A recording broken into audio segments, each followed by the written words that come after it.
The topics and opinions expressed in the following show are solely those of the host and their guests and not those of W4CY Radio, its employees, or affiliates.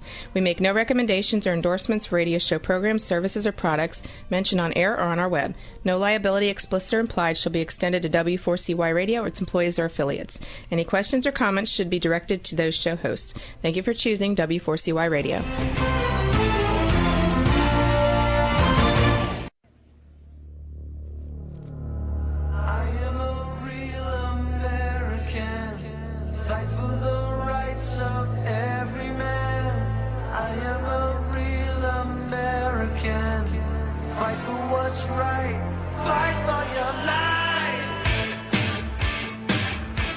Good morning, everyone. This is Greg Malone. I'm your host for Human Rights and Justice for All. You're listening on W4CY.com radio, and I enjoy having you on this morning. This morning I have a young man named Evan Jennings on with me. This morning we're going to be talking about several topics. They include the devaluing of marriage, the silent holocaust of abortion, the liberal biased media, that one ought to be fun, evolution in the public schools, complacency of many Christians, that's one of my favorite topics, destruction of gender roles, and misconstrual of homosexuality by Christians and non-Christians. So what I'd like to do is just start out giving my normal show intro. And what I'd like to say is you can contact me by Human Rights and Justice for All at gmail.com, Human Rights and Justice for All at gmail.com, or you can get me on Twitter at Rights Justice, the @ sign, and then Rights and Justice are in capital letters. I want to let you know that I will choose topics for the show that I deem important to us individually and to our society. The highest goal of my show is love, the love of God first, and the love of my fellow man second. The basis of all my reasoning is that truth is absolute. When something is true, nothing can be said or done that can change that truth. Human rights are given to us by God. They are mentioned in the Declaration of Independence. We hold these truths to be self-evident, that all men are created equal, that they are endowed by their Creator with certain unalienable rights, that among these are life, liberty, and the pursuit of happiness. So at this time, I'd like to ask Evan to give us a little bit of his bio, his upbringing, some of the way he formed his beliefs. So I'll turn it over to Evan. Yeah, hi. So just kind of starting at the beginning as far as my upbringing, I was born into a Christian family in rural California. Soon after that, we moved to very rural northern New York here. And I wasn't raised in any particular denomination. It was always just kind of a Christ-following setting in my home and in my church. And so that's kind of where I'm coming from, a very agricultural sort of community for the most part of my life. And parents who are conservative and who has trained me in that. And then I've had the opportunity to attend different sessions at a place called Summit Ministries, the president of which is Jeff Myers. Some of you might have heard of Jeff Myers. And Summit Ministries has really helped me shape exactly what I believe, and it's taught me the critical thinking kind of analytical process that has brought me to some internal consensus on many of the issues we'll be talking about today. Great. That's awesome. Now, you were homeschooled, right? I was homeschooled. Yeah, I was homeschooled all of my growing up years. The only time I wasn't homeschooled was when I was a senior in high school. I attended classes at a community college as opposed to staying home. That was last year in the spring semester this year. But for most of my life, I have been homeschooled. And so you just checked in. Is it to Clarkson? Yep, Clarkson University up here in Potsdam, New York. I actually got here Friday the 23rd, so that was only 4 days ago, I believe. I think so. And I just started classes yesterday, and so far I really like Clarkson University. Great. That's awesome. It's got to be an exciting time in your life, and I'm just going to give out the phone number if people would like to call in today. The number to call in on is 561-623-9429. That number again is 561-623-9429. If you want to ask Evan a question, or if you want to ask me a question, or just to make a statement in general, you can do that. And we welcome your calls. Now let's move into the subject of the devaluing of marriage. What do you see with regard to this, Evan, being that you're a young person? I'd like to get your take on this, the devaluing of marriage.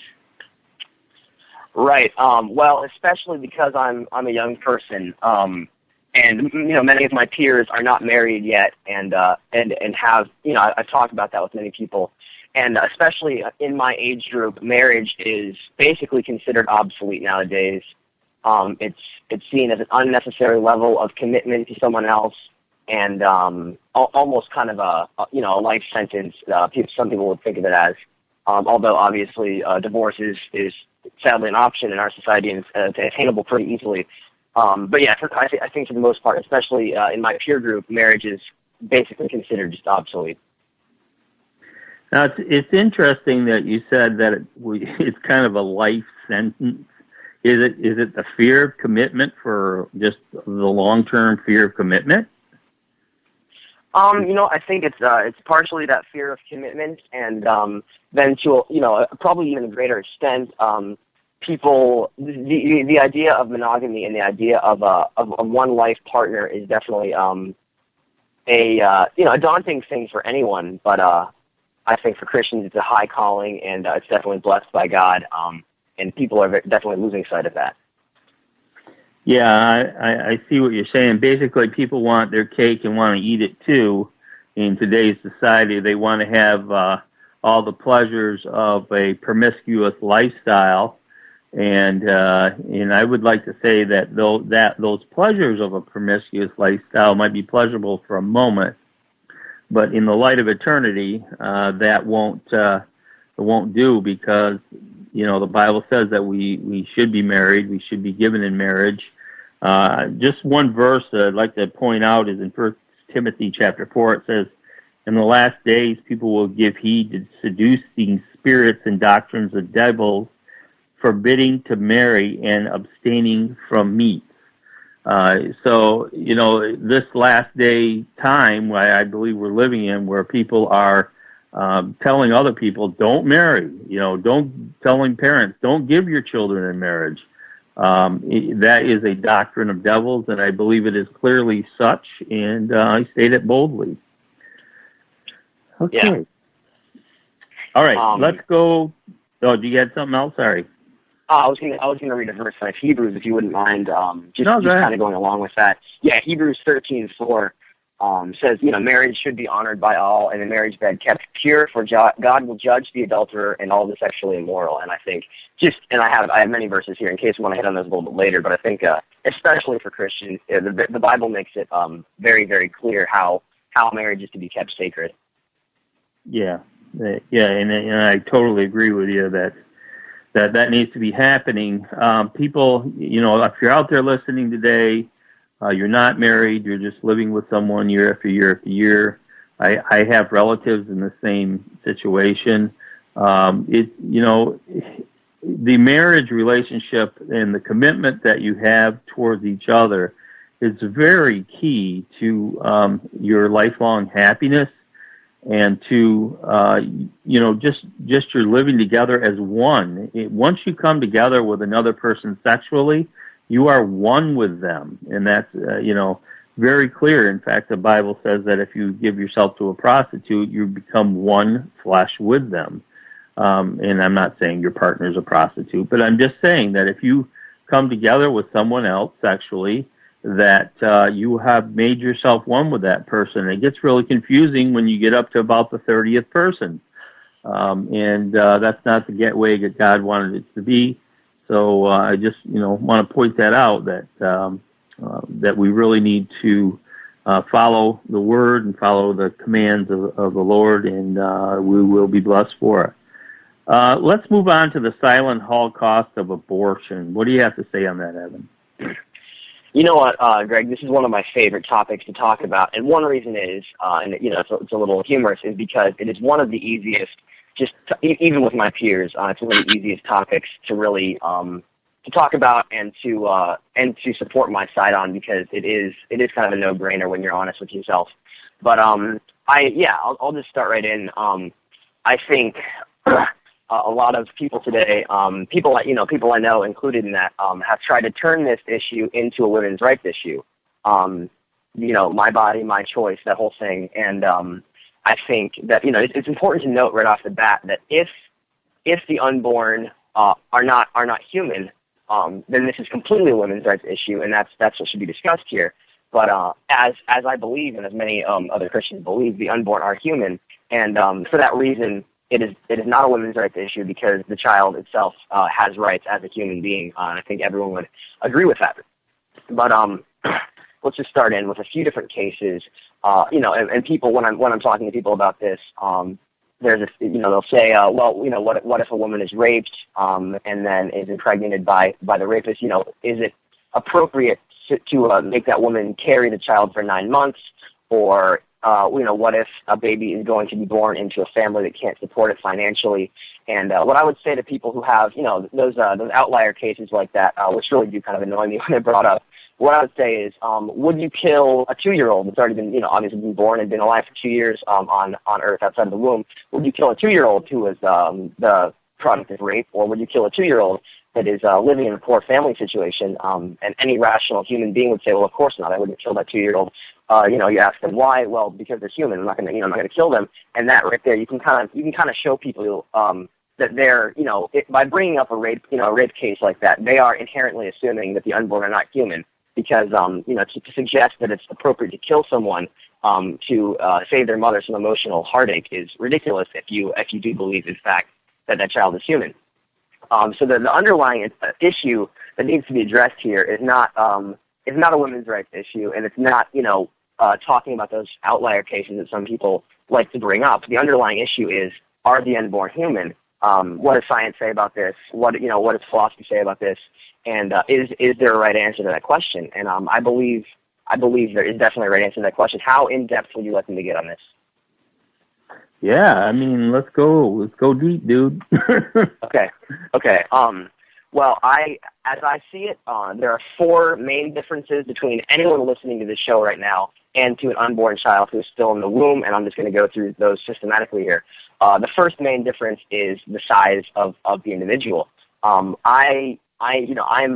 much larger than an unborn child, but I'm also much larger than my little 6-year-old sister. Does this difference in weight or mass change my value compared to my little sister? Of course not. So based on the basis of size, no one's going to contend that the unborn are less valuable because they're smaller. So that's the first obvious difference between anyone listening and an unborn child, is size, and definitely not a reason to postulate that they're of any less value as a human being. Number 2 difference here is the level of development, whether it's bone structure, whether it's mental development, analytical skills, reflexes, muscle development. There are obviously many differences in the level of development between me and or anyone else listening and an unborn child.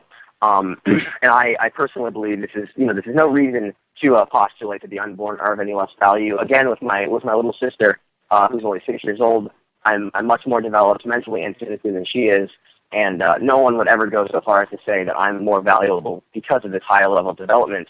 And I see no reason to make any difference for an unborn child. The third way that we are, us that have been born, are different than the unborn are because of our environment. The womb is an environment that is alien to most of us. We all spent 9 months there, but I don't think anyone remembers their time in the womb. So it is an environment that might be shrouded in a little bit of mystery, and because of that, some people have the audacity to express that they think that that's a good enough reason to devalue that unborn child. But there are many different levels, differences in environment for people who are part of the world outside of the womb. And there's people live in big houses, people live in small houses, people live in third world countries, people live in very wealthy communities. Level of a type of someone's environment